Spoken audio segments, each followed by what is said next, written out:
என்னமோ தெரியல, கொஞ்ச நாளாகவே குலதெய்வம் கோயிலுக்கு போகணும்னு மனசில் தோணிகிட்டே இருந்தது. சரி, நியூ இயர் அப்போயாவது போகணுன்னு நினச்சேன். அப்பயும் என்னால் போக முடியல. இப்போ வெள்ளிக்கிழமைன்னு அமாவாசை வந்தது, அன்னைக்காவது போகணும்னு நினச்சேன். அப்பயும் என்னால் போக முடியல. இங்கே தான் இருக்குது, ரொம்ப தூரம்லாம் இல்லை, சிட்டிக்குள்ளேயே தான். குடுவாஞ்சேரி தாண்டி ஒரு வில்லேஜ் தான். எங்கள் வில்லேஜுக்கு பக்கத்தில் தான், நான் பிறந்து வளர்ந்த ஊருக்கு பக்கத்து ஊர்லேயே தான் இருக்குது எங்கள் குலதெய்வம்.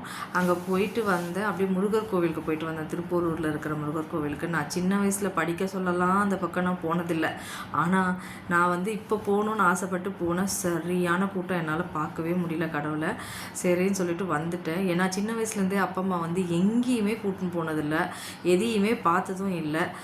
ஒரு கல்யாணத்துக்கு கூட நான் பார்த்ததில்லைன்னா பார்த்துக்கோங்களேன். ஃபஸ்ட்டு எங்கள் அக்காவோட கல்யாணத்தை தான் நான் பார்த்தேன்னு வச்சுக்கோங்களேன். இப்போ கல்யாணம் ஆனதுக்கப்புறம் ஆனால் நிறைய பார்த்தேன். ஆனால் நிறைய பக்கெட் லிஸ்ட்டில் இருக்குது. வெளியூர்லாம் போய் பார்க்கணுன்னு ஆசையாக இருக்குது. அதுக்குள்ளே வயசாகிடுமோன்ற பயமும் அதிகமாகிட்டே இருக்குது. உங்களுக்கும் அப்படி தானே?